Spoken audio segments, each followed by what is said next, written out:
20-minute race, as I say. Paul Cook and Ben Pearson on the front row of the grid. Pearson made a great start to race 1, and Cook had to play catch-up. Let's see how it goes in race 2.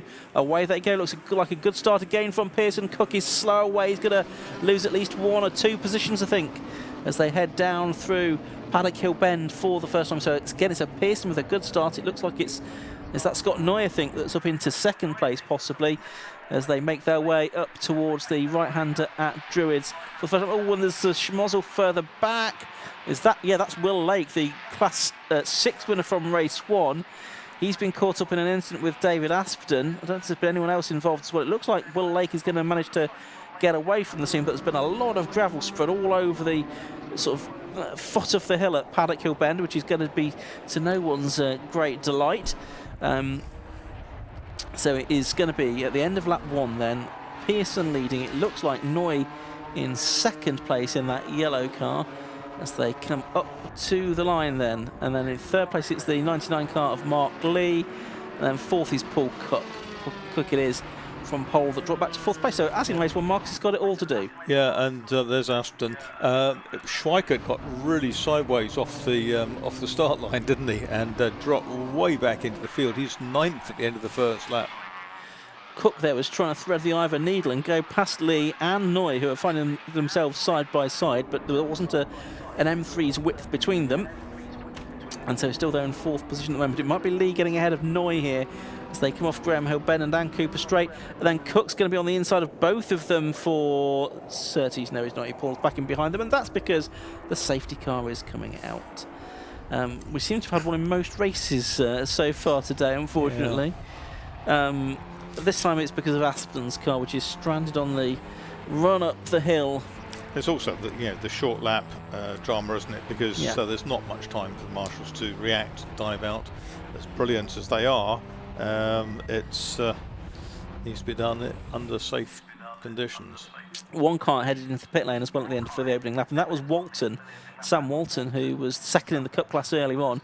We did see him involved in that incident that involved Aspden and Lake as well. Lake did come through to complete the first lap, right at the back of the field. There you can see his car. He's got the rear bumper. And the doors stoved in as well. Yeah, so he's had a nasty hit in the side there as well, which is no doubt what sent him into a spin. Not sure who that would have come from. We might see some corresponding front-end damage at some point. If so, we'll try and figure out who that was. So Aspden stopped on circuit, Walton to the pit lane, Lake circulating, but with a somewhat modified car. I think you said that was Stephen Schweikert's car before, wasn't it? Yeah. He's from Louth in Lincolnshire, not far from Cadwell Park is William Lake. And enjoyed success in the Cup class last season, winning that quite comfortably, and the overall championship as well. And now a red flag. I guess the officials have just decided that where that car is, it's going to be too tricky to remove particularly quickly. So we had got about 15 minutes ahead, so there is a little bit of time to play with. And there might be an opportunity to sweep the gravel off the track. That as well. might also have been a consideration. Yes. Where the Pywells, they're making their way through 18th and 19th, Stuart and Andrew Pywell. Which they do now, and the race will get underway, and it's a pretty good start again from Ben Pearson from the outside of row 2. Not quite such a catastrophic start from Paul Cook this time. He's been passed by Scott Noy, but only by Scott Noy this time, as Will Lake joins the race from the pit lane up towards the hairpin at Druids. They go. The leaders then for the first time in this restarted 20-minute race. It is Ben Pearson that is leading. It is Scott Noy in 2nd. It's Paul Cook 3rd in Mike Eustace's car, as he was telling us earlier on. And it's Steve Schweikart in 4th position as they make their way down the Cooper Straight towards Surtees for the first time in what's going to be thicker than 25 laps, I would think, for these cars if they make it to the end.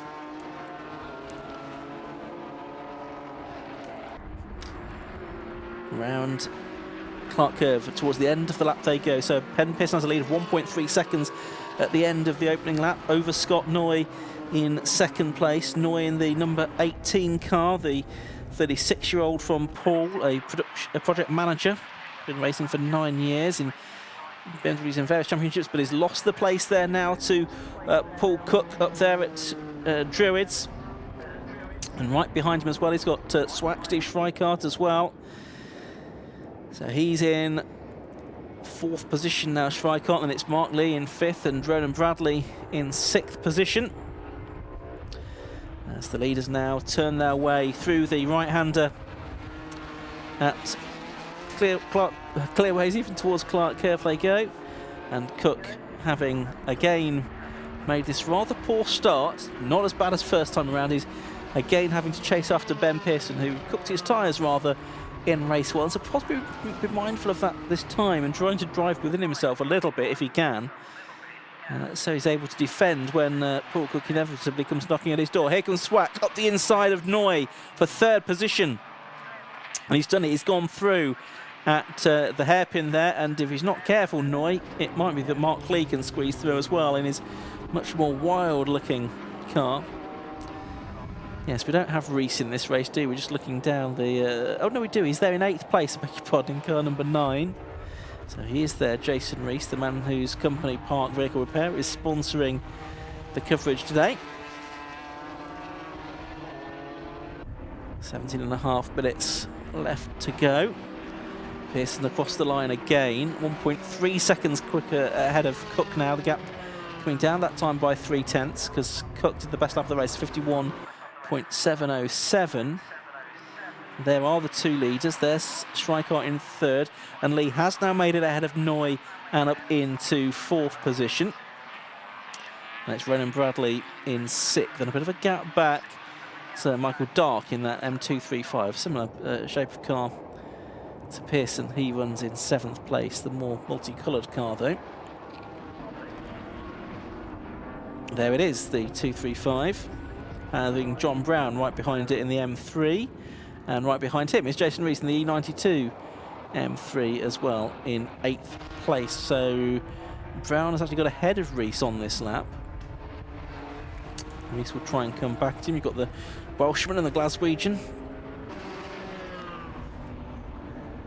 And not too far ahead of them, there's an Irishman as well, a little bit further up the road. Reese has more straight line speed, but he can't necessarily do anything with it there as the 2 cars ahead of him go side by side, and it's Dark that's losing out.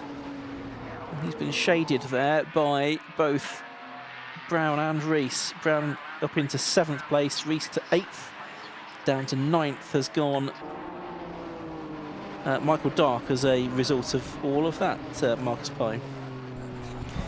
Yeah, it's interesting to see how this is all panning out, and a bit like the previous race, Cook wasn't that quick away, but now he's into his stride and he's eating into Pearson's advantage, and here's a good little scrap going on with Brown and Reese. Let's say from Pontypool in South Wales.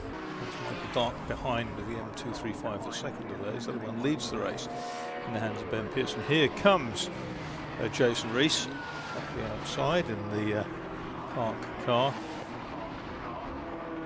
Yep, and he's done it. He's gone through into 7th position. Yeah, I think the timing tower is frozen, so ignore the timing tower on your screen, everybody. I can tell you that the order has changed since then. It's Pearson now leading by 1.1 seconds from Cook, Schweikart in 3rd, Lee in 4th, Bradley 5th, Noy 6th, Reese 7th. So Ronan Bradley getting ahead of Noy that time. But yeah, the timing tower, I'm afraid, is frozen on the screen. So we'll see if we can reboot that and get it working once again. The gap between Pearson and Cook continues to come down. It's down to 0.7 of a second. We'll see if we can pick them up in a minute. They're up at Druids now, about to drop down towards Graham Hill Bend. We're watching Reese and Brown again at the moment on screen. Brown in that lovely, beautifully presented yellow M3. Here are the 2 leaders though, Marcus. Yep. And it's absolutely nose to tail now, ahead of Schweikart 3rd. Lee and Bradley, and that's it. It's all over while they're shouting because Ben Pearson stood wide. Again, as you were saying, that car is heavier than the than his rivals. Takes quite a lot out of the tyres, and went just offline. Coming through clearways, lost the advantage on lap 7. Yeah, I think that car has other advantages, but its weight just seems to play against it, doesn't it? Yeah, I think round here there's a lot of kind of intermediate speed corners. Yeah. Yeah, so it's not necessarily to its favour. So Cook goes through into the lead. There's Mike Nash in number 48, putting a lap on, I think that is. Is that a lap he's putting on? No, it's not. It's for position on the 14 car of Dan Smith, who's leading in the Cup class. And second in the Cup class at the moment is Gareth Thomas, number 68, who's only just behind in that same shot, and with the leaders barrelling past them as well. Cook and Pearson, not much to choose between them still. Cook not being allowed to get away because of the traffic. Yeah, Pearson's enjoying this, just having a chance. Oh, we got squeezed there, and that kind of made him have to take to the curb, which wasn't quite so much fun. It's funny how those black wings change the proportion of the car.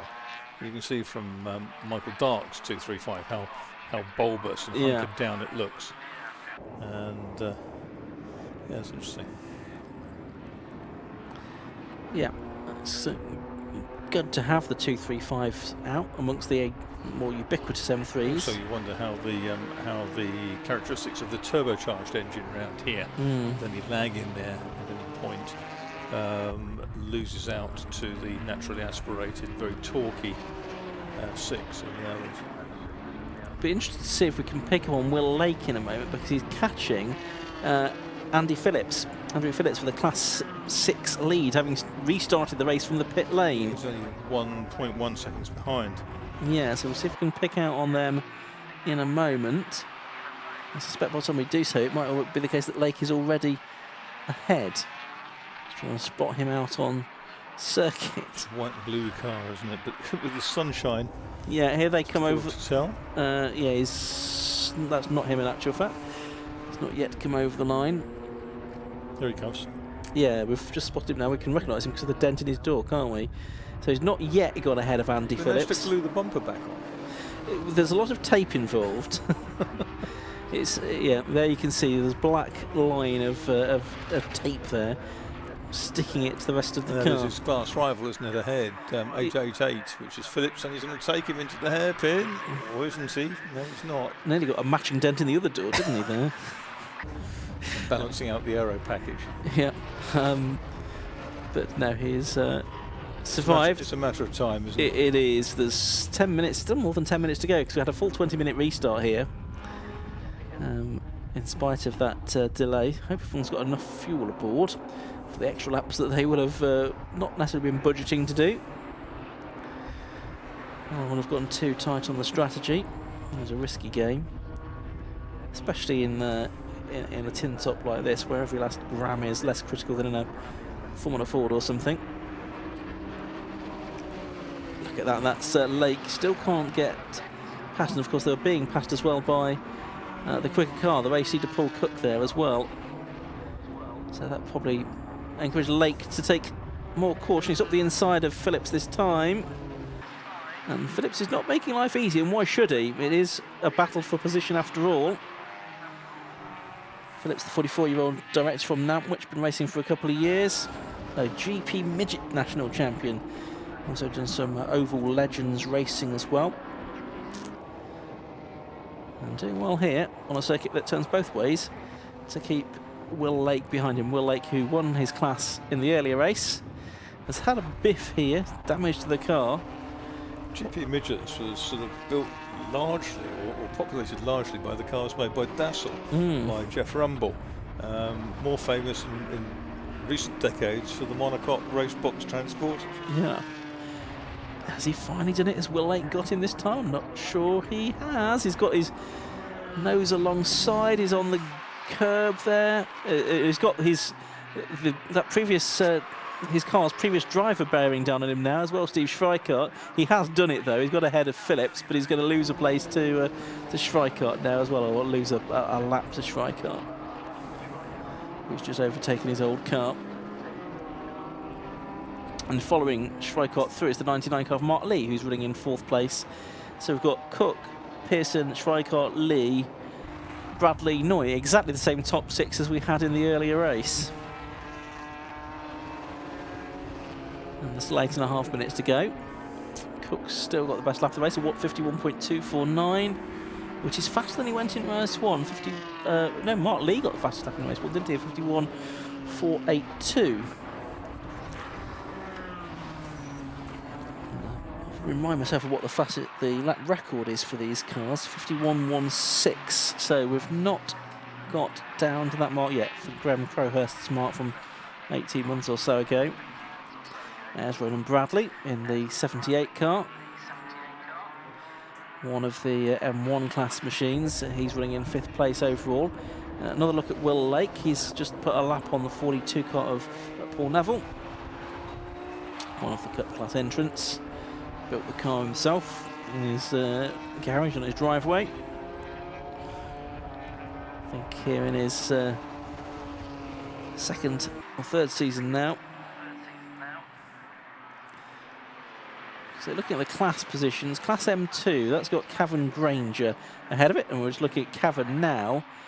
So he's ahead of David Heisman in this race. So battle for position ongoing, just in front of these two actually.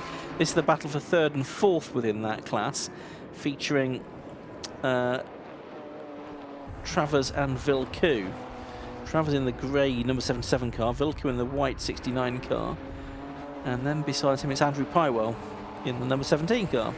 So the top 5 in the M2 class are not very far apart. About 1.2, maybe about 2.2 seconds at the start of the lap between them. And Pywell's now got past Vilku, and Paul Cook, the leader overall, the M1 leader, coming past both of them, all of them.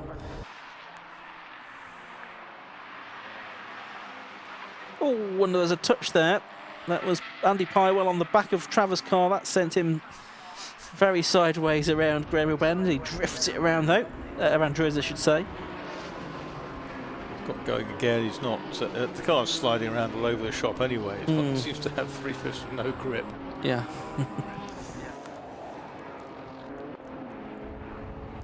Travers and Vilku continuing their battle then. Oh, and I could see just ahead of them, Heisman and Cavan Granger were side by side for the M2 class lead. They're up and over the line again. And it's Granger in the 37 that's still just ahead, I can tell you. Out of our commentary box window. There's the 2nd place man in the race, Ben Pearson, 3.3 seconds behind leader Paul Cook. Just now ahead of Travers and Vilku, who spies an opportunity on the inside there, has to back out of that though, as the gap narrowed between Travers' car and the barrier on the right hand side of the circuit. And you could just see at the front of shot there they are. I don't know, we're just looking at the cars behind them now. We did see Granger and Heisman 37 and 5, but look at this absolute gaggle of cars behind them, including Schweikart I can see now as well. Traffic really is a big feature of this BMW Car Club Championship, isn't it, Marcus? They're quite big cars physically, aren't they? Which means that when they do get into those gaggles in the twiddly bits around the back, it makes life a little difficult trying to overtake a whole bunch of them. Now there is the M2 class lead battle, so Granger and Heisman. It was Heisman that won in race 1. He's gone up the outside. And he's done it, hasn't he? Literally dived up the outside. Yeah. But can he make it stick though? Because Granger was still on the inside. Yeah, he has done. Yeah, he has done as they go down through Graham Hill Bend. So Heisman looking to reprise his result from race 1. As Pearson goes through with 4.5 minutes to go. Schweikart has the fastest lap on 16, so that was last time round, 51.247. Yeah, Cook's done 51.249 and Mark Lee's done 51.280, so very closely matched indeed. Pearson 51.514, slightly slower than the rest of the top 4 anyway. So Heisman now showing on 11th place in leading class M2 on our screens. So Heisman and Lake and Dan Smith are various class leaders. Smith's got about 6 seconds in hand over Gareth Thomas in the Cup class. Lake is now only 0.8 of a second clear of Nash ahead of Phillips in Class 6, and Heisman 0.9 clear of Granger. Jason Rees just got back past Stuart Pywell for 7th place in the Park Repair Centre car. Yeah, so Rees in 7th place, number 9. I think drove 3 different cars during the course of last year's BMW Car Club Racing Championship. One, because he initially wasn't allowed to move straight into the M1 class. It's not permitted to do that while you've not got all your signatures on the licence. I had to start in a Cup class car to get signatures before he could move into M1, which he did, and then immediately had an incident at Alderson Park. 2.5 minutes left to go in this penultimate race of the day here at Brands Hatch. The opening meeting of the season for the BMW Car Club Racing Championship. Paul Cook is now leading by 4.2 seconds, very nearly over Ben Pearson in 2nd place, and Swack Steve Schweikart is 3rd. Mark Lee 4th, so it's 26, 25, 43 and 99 the top 4. There is the 99 car of Mark Lee, the man from Halifax in his E46 M3. Glimpse of Craig Emerson going through shot there. Little battle going on here, including the Cup class cars. Actually, these are Cup class cars on different laps because Smith has lapped Neville. And there's the 5 car of Heisman, who has now put nearly 3 seconds between himself and Kevin Granger. So Granger is difficult to pass, but I think Heisman quite a bit faster than him, as it turns out. Granger still 2nd in the M2 class. Yeah, Rees is now threatening number 18, which is Scott Noy, driver from Poole, Dorset.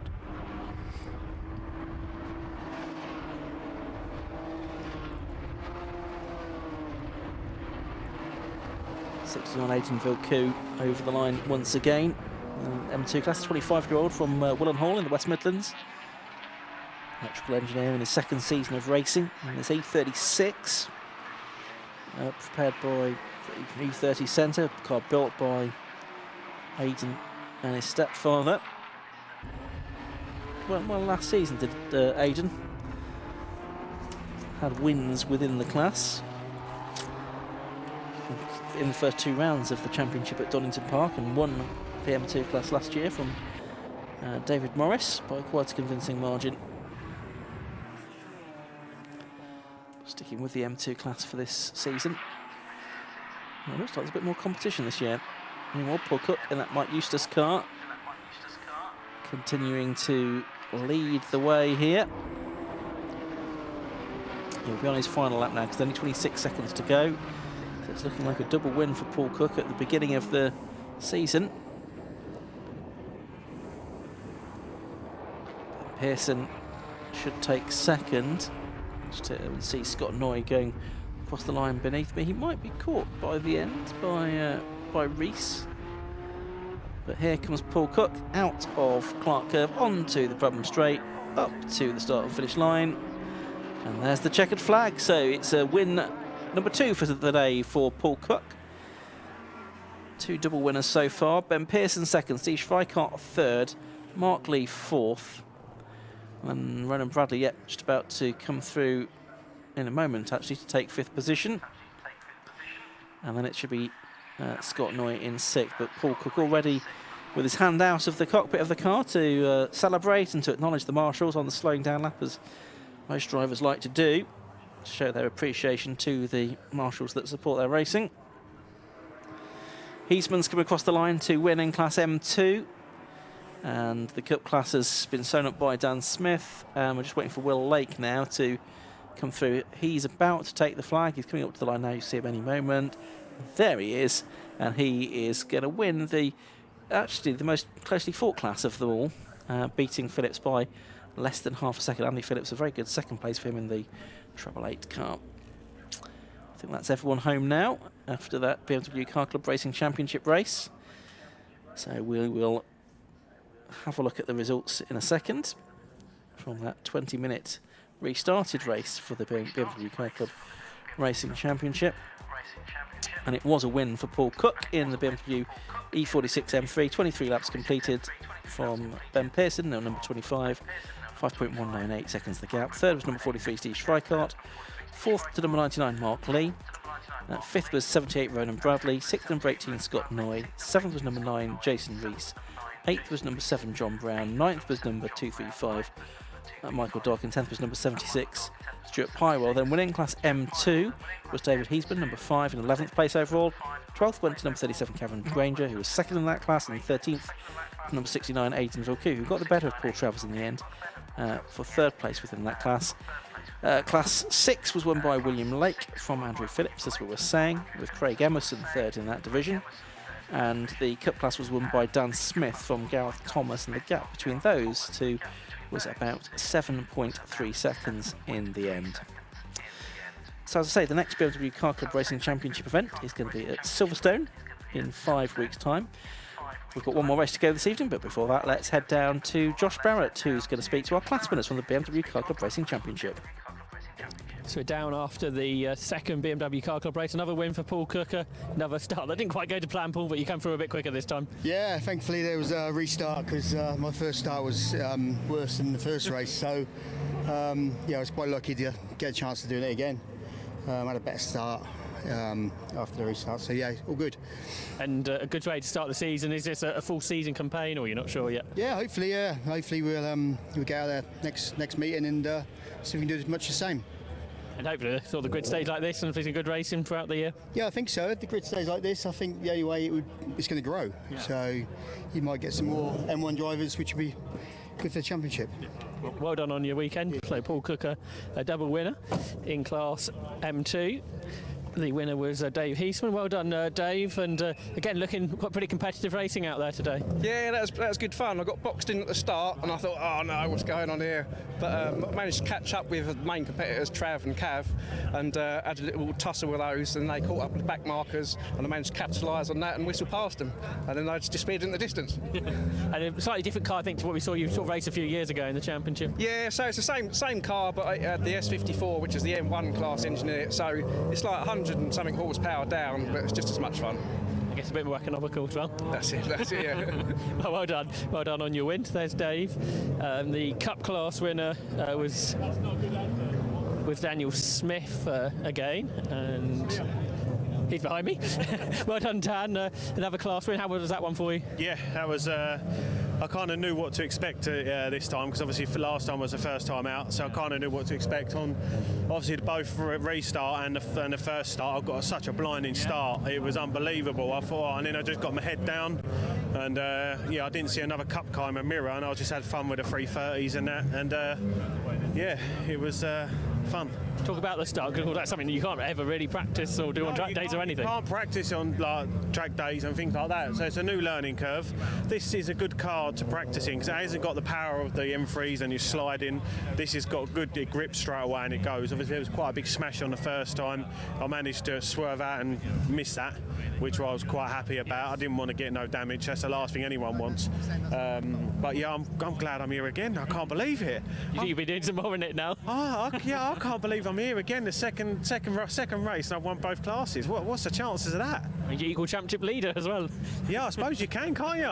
Jesus, makes me think I'm going to have to get this car for the rest of the year now. Right. So yeah, you might see me more often. Well done, great day for you. I appreciate it, thank you. And then here is Will Lake, who well, we didn't really think you'd be here after the first start. Obviously the car was running fairly okay after the red flag. Yeah, it was. I came in, got out the car, went, oh dear, and Neil said, get back in. And probably won't show the back of my car, but it's held on by tape, quite a lot of it. I thought I was going to be underweight. I didn't know the rear of my car was on. But yeah, that was great fun. I feel like we've been at Brands Hatch before, where you come home with a win but a damaged car. Was that last year? Yeah, it was last year. That time front end was hanging off, now it's the rear end. So, yeah. Yeah, very grateful to have been able to finish. I thought my afternoon was over, so just to get back out and put in some good laps. Me and Andy had a great battle from about 10 minutes onwards, fighting for position. Great end to a great day. Well done. Well done to all our BMW class winners.